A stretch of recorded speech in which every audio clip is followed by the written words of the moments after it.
वह जब 1830 में बीगल नाम के जहाज पर पृथ्वी पर के सभी भ्रमण के लिए निकले तो उसमें 5 साल बैठे, और जब वह कहीं गालापागोस में गए या और कहीं गए तो उन्होंने हड्डियां जो बोलते उसे अंग्रेजी में फॉसिल्स बोलेंगे, हड्डियां उनको देखने को मिली। फिर उनको चिड़िया देखने को मिली कि भाई एक आइलैंड के चिड़िया के चोंच एकदम लंबी है, एक की छोटी है। यह देखने को चार्ल्स डार्विन को देखने को मिला, और यह देखने को मिला तो उनको लगा कि भाई इनका विकास हुआ है, कोई डायरेक्ट चमत्कार से नहीं आया।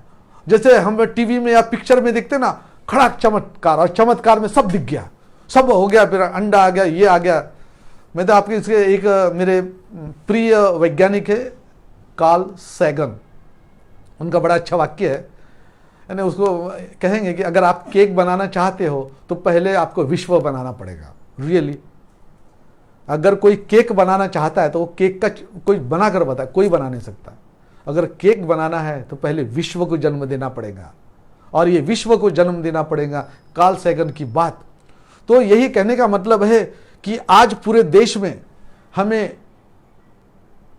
तथागत बुद्ध से लेके पेरियार रामास्वामी, सम्राट अशोक, जितने ओबीसी में जितने महान लोग हो गए जो डरते नहीं है, वह ईश्वर श्रद्धा और धर्म श्रद्धा से मुक्त होकर दूसरों का दुख दूर करने के लिए जिन्होंने कष्ट किया, प्रयास किया।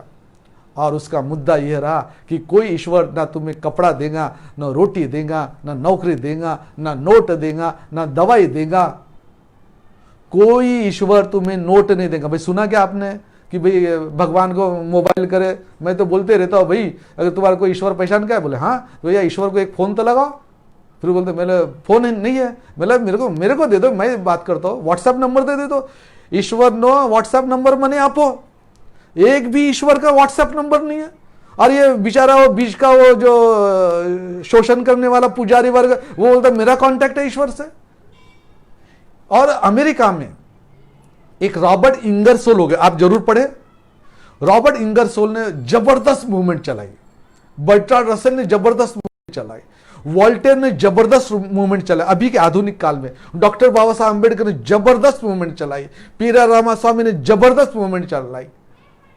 जिन जिन लोगों ने परिवर्तन और क्रांति के लिए प्रयास किया तो सबसे पहले ये सब ईश्वर श्रद्धा के संस्कारों से मुक्त होने के लिए बड़े बड़े प्रोग्राम्स दिए। और मैं एक प्रोग्राम आपसे बात करना चाहूंगा और वह प्रोग्राम है यह भाग्य आत्मा दहन का त्योहार 25 दिसंबर प्रत्येक वर्ष। देखिए भाग्य आत्मा दहन का त्योहार, पृथ्वी तल पर जो भी पुजारी का भाषण शुरू हो, प्रवचन शुरू हो तो बोलेंगे आत्मा तो है ही, आत्मा परमात्मा गले, आत्मा तो है ही। मैं रियली बोलता हूँ जितने आत्मा परमात्मा बिल्कुल 200% झूठ बोलते। अब हमने कौन सा त्योहार शुरू किए? 25 दिसंबर को। क्यों शुरू किए? क्योंकि उस दिन डॉक्टर बाबा साहब आम्बेडकर ने मनुस्मृति का दहन किया था। उस मनुस्मृति दहन यानी जाति रोग को खत्म करने का जो त्योहार था उसको हमने नाम दिए भाग्य आत्मा दहन का त्योहार। देखिए डर मत जाना, नहीं आप बोलेंगे हमारा भाग्य चले गया तो क्या? आपको तो मालूम है भाग्य धंधा दो लोग करते हैं, एक पुजारी वर्ग करता है और ज्योतिष्य करता है। ज्योतिष्य का तो जोक मैं आपको सुना ही देता हूँ। भाई ज्योतिष्य का नाम मैंने रखा, गुजरात में ना बड़े अच्छे साथ ज्योतिष्य का नाम रखा है गधेड़ा। जब भी ज्योतिष्य मिले तो समझ जाना गधेड़ा मिल गया। दुनिया भर का सबसे फेमस गधेड़ा अगर है, गधे का भी अपमान हो जाएंगे, इतना बड़ा गधेड़ा है वह ज्योतिष्य। तो क्या हो गया, मैं ऑफिस में था, नासिक में मेरी पोस्टिंग थी, एक विश्व विख्यात ज्योतिष्य महाराज की एंट्री। अब सब, मैं उस वक्त तो बिल्कुल 30 साल का था, तो सबने पकड़ के ज्योतिष्य महाराज को बोले कि सोनटे के सर को आप ना भविष्य बताओ, और जैसे भविष्य बताओगे तो बोले हम सब देख लेंगे। अब इनकम टैक्स ऑफिस, ज्योतिष्य महाराज स्वागत, वो तो बेचारा खुश हो गया ज्योतिष्य कि भाई चलो यहाँ तो बहुत सारे बकरे मिल जाएंगे हलाल करने के लिए। अब वो सबने पकड़ के लेके आया, तो मैंने बोला तुम्हारी स्टाइल क्या है भविष्य बताने की? बोले मैं तो प्रश्न का जवाब देता हूँ। तो मतलब भाई 2 प्रश्न का जवाब दो। तो एक उस वक्त की बात है कि एक प्रश्न का वो बेचारा 51 रुपये लेता था, मैं 100 रुपये दे दिया। जैसे 100 रुपये थे ज्योतिष वाला खुश, वाह कितना बड़ा गधा मूर्ख आदमी मिल गया। तो पहला प्रश्न, मतलब भाई ज्योतिष हमारा, मेरी शादी कब होगी? वो बेचारे ने कुंडली बनाया और आधे घंटे के बाद बताया, बोले तुम्हारी शादी दिवाली में हो जाएगी। बोले दूसरा प्रश्न, मतलब दूसरा प्रश्न है कि जो बीवी और बेटी घर में, उसका क्या करूं? तो ज्योतिष वाला बोले मुझे मूर्ख बना रहे हो तुम। अरे मैंने बोला यार तेरे को तो बोला 2 ही प्रश्न है, पहले प्रश्न का मेरी शादी कब होगी, अब तू इतना बेवकूफ है कि तेरे को मालूम नहीं कि मेरी शादी नहीं होगी। भाई पृथ्वी पर का हर ज्योतिष, astrologer, horoscope, tarot card reader सब झूठे है, मक्कार है, इन्हें तो जेल में डालना चाहिए। तो ये जो भाग्य नसीब का जो धंधा है, मैं तो काशीराम साहब को मानता हूं और उन्होंने बड़ा अच्छा कहा था कि जाति को मजबूत करने के लिए जो 2 हथियार है, उसमें से एक है भगवान और एक है भाग्य। तो ये जाति वाला, ये जो भाग्य का है, तो मेरा कहना है कि आपको आज से अगर मुझे सुन रहे हैं तो आपके बातचीत करते वक्त कोई भाग्य नहीं आना चाहिए, कोई दुर्भाग्य शब्द नहीं आना चाहिए, कोई दैव नहीं आना चाहिए, कोई सुदैव नहीं आना चाहिए। भाग्य से संबंधित सभी शब्दों को तुम्हारे डिक्शनरी में से, भाषा में से, बोलचाल में से, लिखने में से निकाल दीजिए।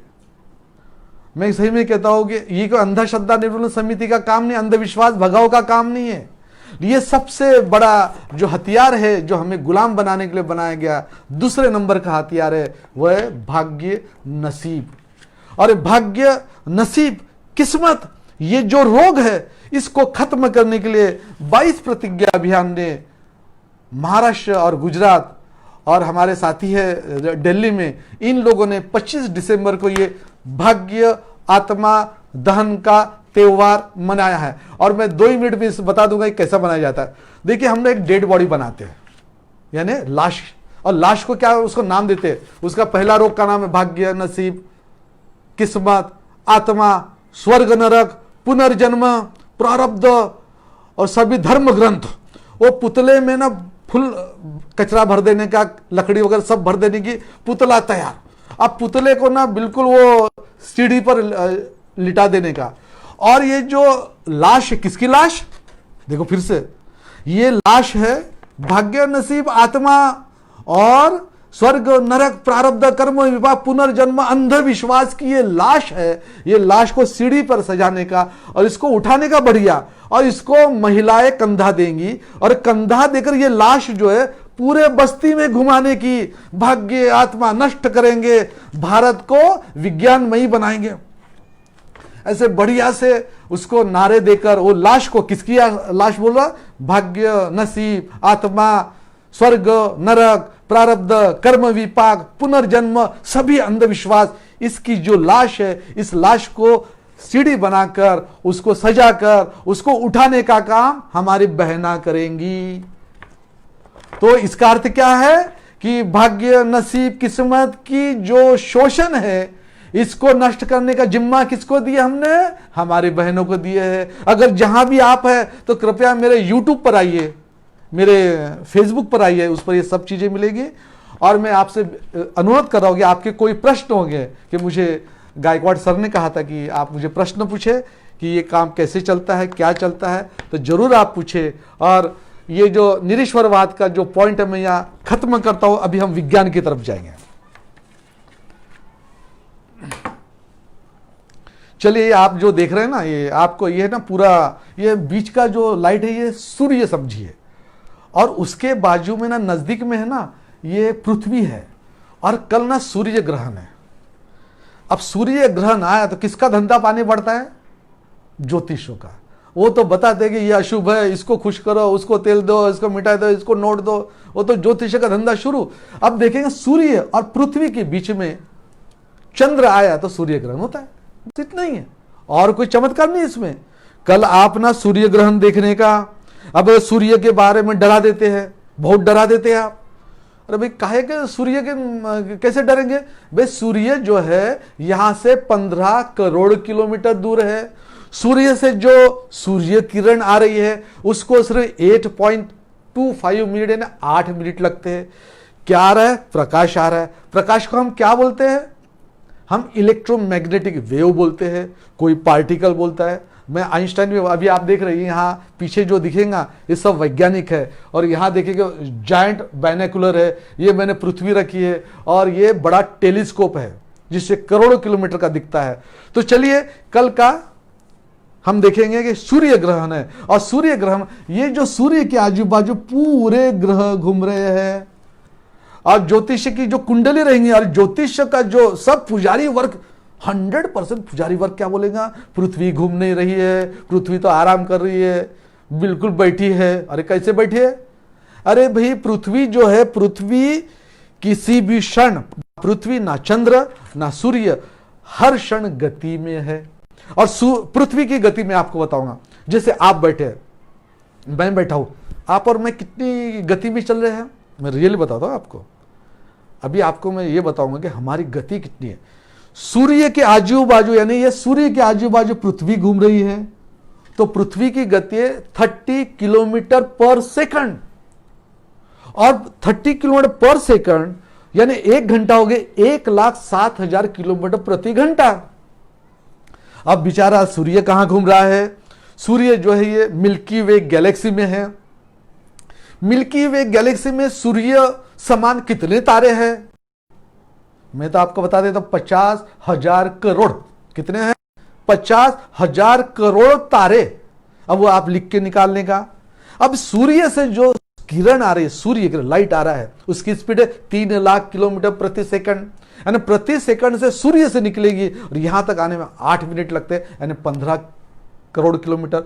अब ये जो सूर्य के आजू बाजू पृथ्वी घूमती है, तो 30 किलोमीटर प्रति घंटा, 30 किलोमीटर प्रति सेकंड, और प्रति घंटा 1,07,000। अब ये सूर्य के आजू बाजू पूरा चक्कर लगाते लगाते 94 करोड़ किलोमीटर हो रहे हैं।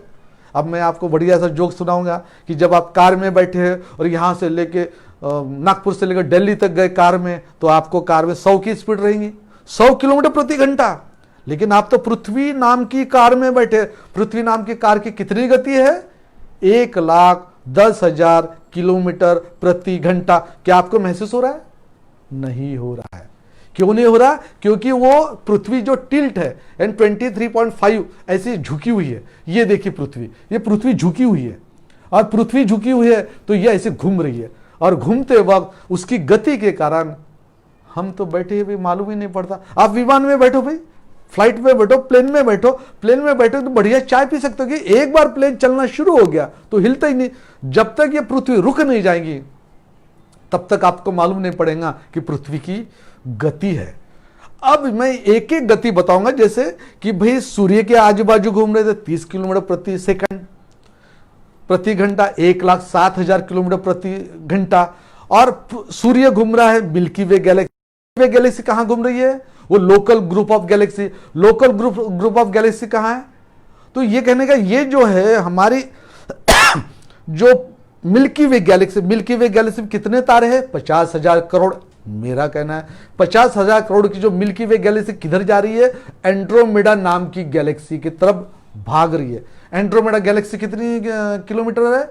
वह है 2.5 मिलियन लाइट ईयर्स, यानी आने वाले 400 करोड़ वर्ष के बाद हो सकता है कि मिल्की वे गैलेक्सी और एंड्रोमेडा गैलेक्सी का टकराव हो जाए। चलिए ये मैं गति खत्म करता हूं। आज आपको बता देता हूं कि इस क्षण आप और मैं 1200 किलोमीटर मिनिमम प्रति सेकंड से आकाश अवकाश स्पेस में है। We are travelling in space with speed of minimum 1200 kilometre प्रति सेकंड। अब ये जो सत्य है ना पुजारी वर्ग बताएंगे ना ईश्वर, सभी ईश्वर का प्रचारक नहीं बताएंगे, ये सत्य है। सत्य क्या है? आज का पहला सत्य है कि पृथ्वी और हम, हर जीव जंतु, हर प्राणी और हर चीज इस पृथ्वी पर जो है कितनी गति?